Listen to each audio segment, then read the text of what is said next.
Do you want to be able to solve this 4x4 Rubik's Cube? Well, stay tuned to find out.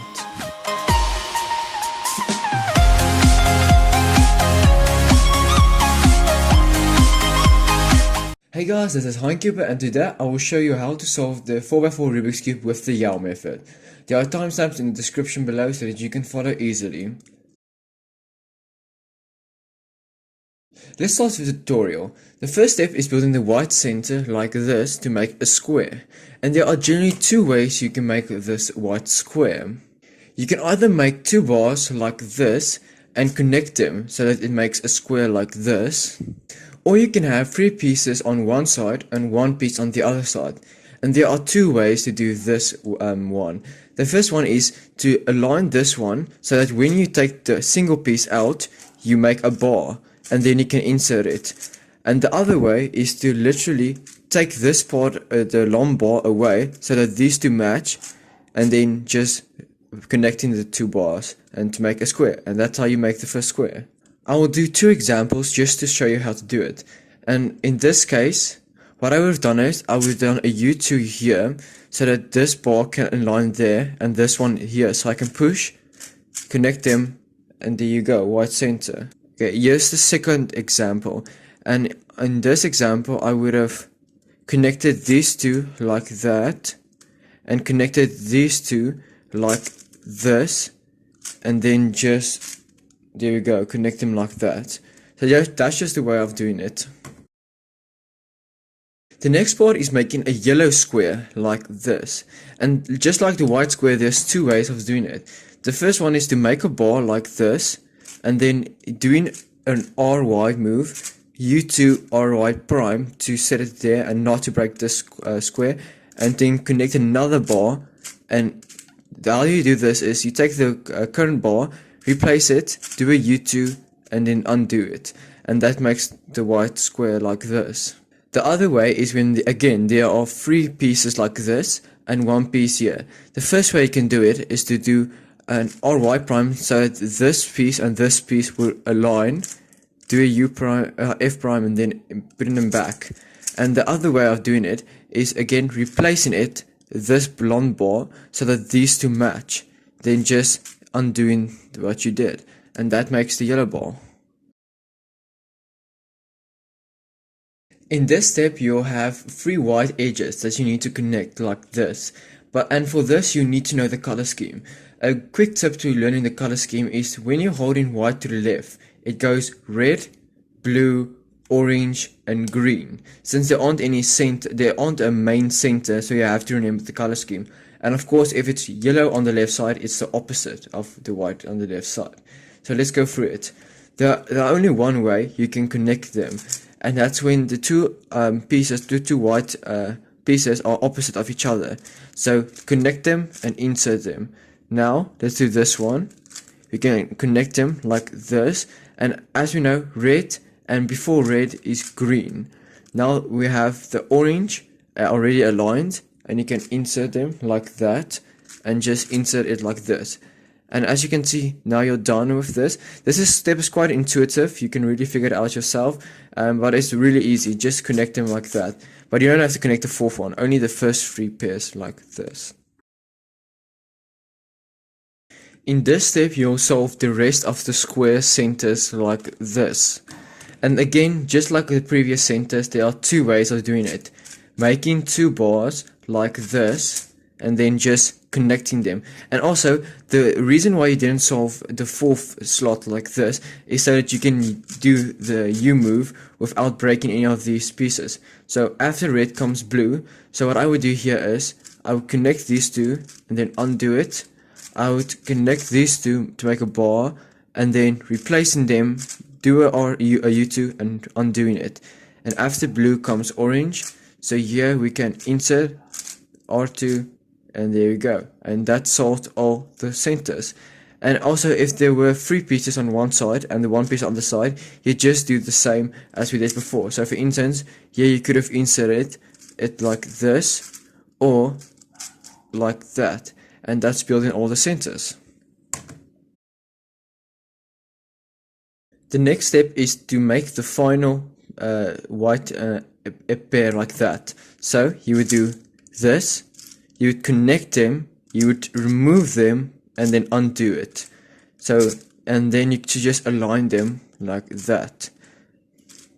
And as you can see, now the white cross is done. In this step, you'll pair all the edges like this. So when we start, we can realize that the bottom part is already done. It's already solved, the edges. So now we have to solve first the top side. And the top side will work like this.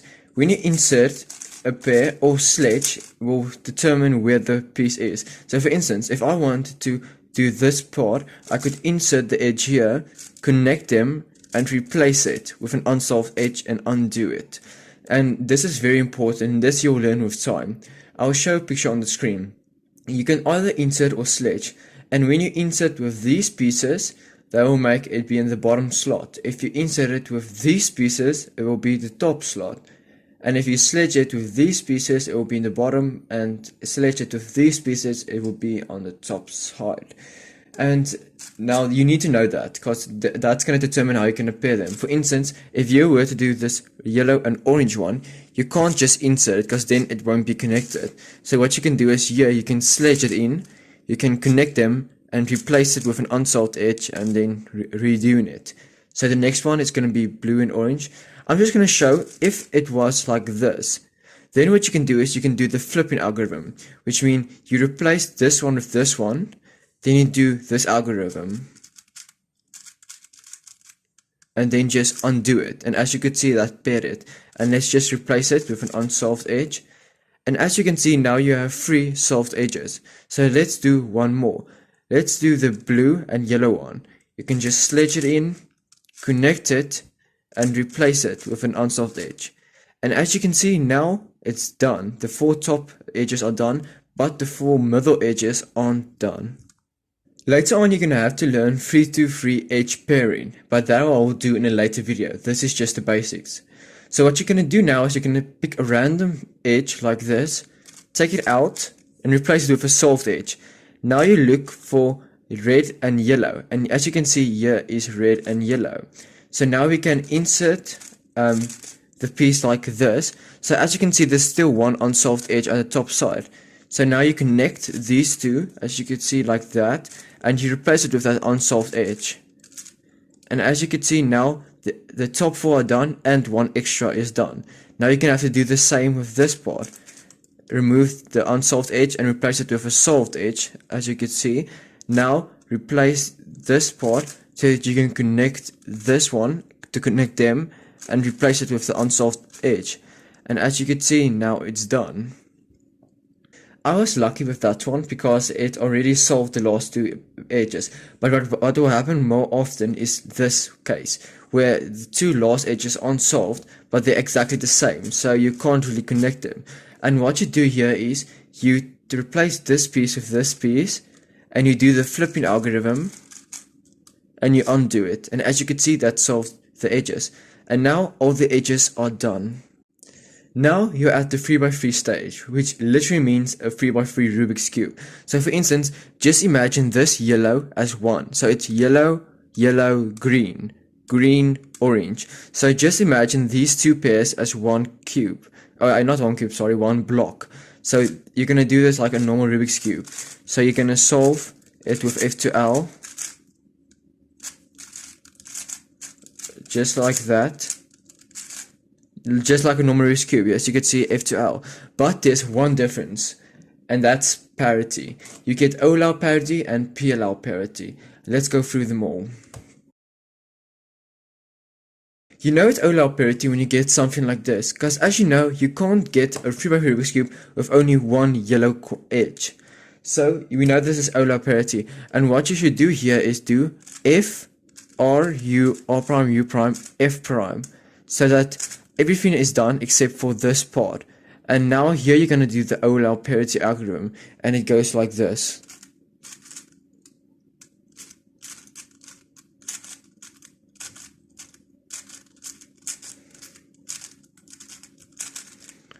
And as you can see, now you get a normal OLL case, which you can just solve like that. PLL parity is a bit harder to realize when you have it. So for instance, if you look at this looks like a T-perm, but there's a big bar here. So in the beginner's method of the parities, I would say just do the algorithm you think it was, and then you would do parity afterwards, because there are many different cases with parity, but I'm just going to show you how to do one or two of them, and it's more or less the same. So for instance, imagine this is a T-perm, and you do the T-perm algorithm, and now you're left with this, and this can't happen on a normal 3x3 Rubik's Cube, where these two need to swap only. So the algorithm for that is like this. You're going to use this layer when you turn it, so it goes,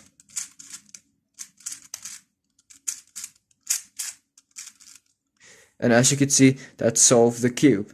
So there are many different cases. I will do a more advanced Yao method tutorial later on, but this is generally what you're going to do with the parity.